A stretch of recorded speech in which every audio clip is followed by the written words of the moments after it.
شروع اللہ کے نام سے اور کروڑ درود و سلام محمد عربی صلی اللہ علیہ وسلم اور ان کی آل پر۔ میں ہوں ڈاکٹر رؤف رانا اور آپ میرا یوٹیوب چینل دیکھ رہے ہیں۔ آج کی اس ویڈیو میں ہم ڈسکس کریں گے ایئرٹال ٹیبلٹ کے بارے میں، جو کہ ایک پین کلر دوا ہے، درد کش دوا ہے۔ یہ ایک نان اسٹیرائڈل اینٹی انفلیمیٹری ڈرگ ہے، یعنی کہ یہ اسٹیرائڈ تو نہیں ہے لیکن پھر بھی سوزش کی کیفیت کو کم کرنے، درد کی کیفیت کو کم کرنے کے لیے بہت ہی مددگار ہوتی ہے۔ ہاں، یہاں یہ بات بتانا ضروری ہے کہ یہ دوا درد کی کیفیت کو کم کرتی ہے، درد کو محسوس کرنے کی صلاحیت کو تو کم کرتی ہے، لیکن درد کی وجہ کو کم نہیں کرتی۔ کاز آف پین اس سے ختم نہیں ہوتا۔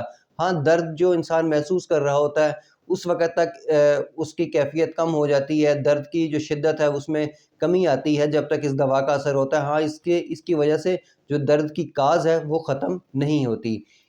اس کے اندر ایک ایسے بھی جو خصوصیت پائی جاتی ہے کہ یہ انفلیمیشن کاز کرنے، سوزش کاز کرنے والے جو میڈیٹر ہے اس کو انہیبٹ کرتی ہے۔ اس طرح سوزش کا جو ایلیمنٹ ہے اس کو کافی حد تک کم کر دیتی ہے، جوڑوں کی سوزش کو کافی حد تک کم کر دیتی ہے، جسم میں کسی بھی جگہ اگر سوزش ہو تو اس کو کم کر دیتی ہے۔ اس کے ساتھ ساتھ یہ نائٹرو آکسائڈ کی جو پروڈکشن ہے اس کو بھی کافی حد تک کم کر دیتی ہے۔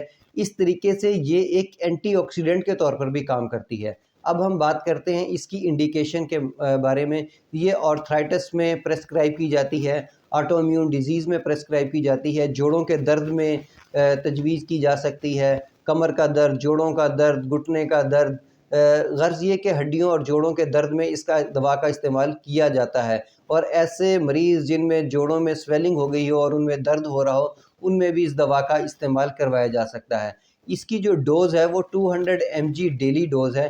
آپ اس کو ایک وقت میں 200 mg ڈیلی ڈوز بھی لی جا سکتی ہے، اور اس کی جو ڈیوائیڈڈ ڈوز ہے یعنی کہ 100 mg صبح بھی لی جا سکتی ہے اور 100 mg شام کو بھی لی جا سکتی ہے۔ یاد رہے کہ یہ 200 mg میکسیمم ڈوز ہے۔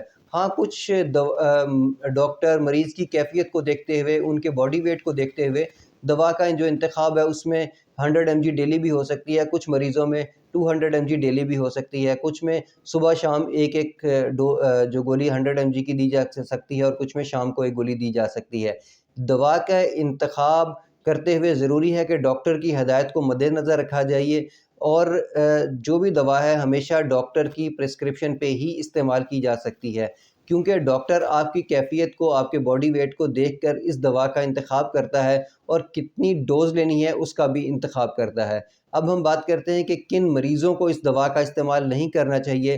ایسے مریض جو جگر کے عارضے میں مبتلا ہوں، یا ایسے مریض جو گردوں کے عارضے میں مبتلا ہوں، جو کہ گردے کی کسی قسم کی ادویات کھا رہے ہوں، ان میں اس دوا کا استعمال انتہائی ضرورت کے تحت اور اپنے ڈاکٹر کی ہدایت کے مطابق ہی کرنا چاہیے۔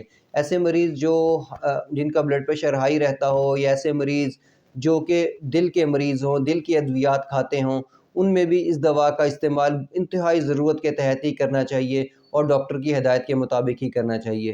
اور ایسے مریض جو عمر رسیدہ ہوں، جن کی عمر 65 سال سے زائد ہو، ان میں بھی اس دوا کا استعمال انتہائی ضرورت کے تحت ہی کروایا جاتا ہے۔ اب ہم بات کرتے ہیں کہ کن ادویات کے ساتھ اس کا استعمال نہیں کرنا چاہیے، تو سب سے نمبر 1 پہ آتا ہے ایسپرین، جس میں ڈسپرین، لوپرین شامل ہے۔ ان میں اس دوا کا استعمال نہیں کرنا چاہیے۔ یا ایسے مریض جیسے کہ میں نے پہلے بتایا کہ دل کے مریض ہوں، جو لو پلیٹ پلس کا استعمال کرتے ہوں، جس کے اندر ایسپرین بھی ہے، ان میں اس دوا کا استعمال ایسپرین کے ساتھ نہیں کرنا چاہیے۔ یا ایسے مریض جو کسی قسم کی اسٹیرائڈ کا استعمال کر رہے ہوں، ان میں بھی اس دوا کا استعمال نہیں کرنا چاہیے اسٹیرائڈ کے ساتھ۔ اب ہم بات کرتے ہیں اس کے سائیڈ ایفیکٹس کے بارے میں۔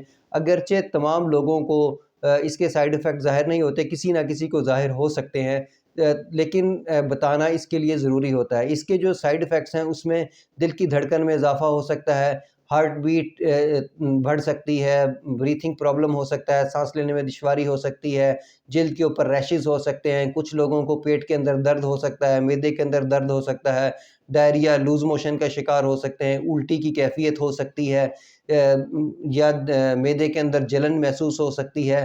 یہ وہ کیفیت ہیں جو کہ اس دوا کے استعمال کرنے کے سائیڈ ایفیکٹس ہو سکتے ہیں۔ ہاں، دوا کو چھوڑنے کے بعد وہ سائیڈ ایفیکٹ آہستہ آہستہ ختم بھی ہو جاتے ہیں۔ اب ہم بات کرتے ہیں پریگننٹ اور دودھ پلاتی ہوئی ماؤں کے متعلق۔ تو ایسی خواتین جو حاملہ ہوں، انہیں اس دوا کا استعمال صرف اور صرف ڈاکٹر کی ہدایت کے مطابق ہی کرنا چاہیے، اور ایسی خواتین جو اپنے بچوں کو دودھ پلا رہی ہوں، انہیں بھی اس دوا کا استعمال انتہائی ضرورت کے تحت اور اپنے ڈاکٹر کی ہدایت کے مطابق ہی کرنا چاہیے۔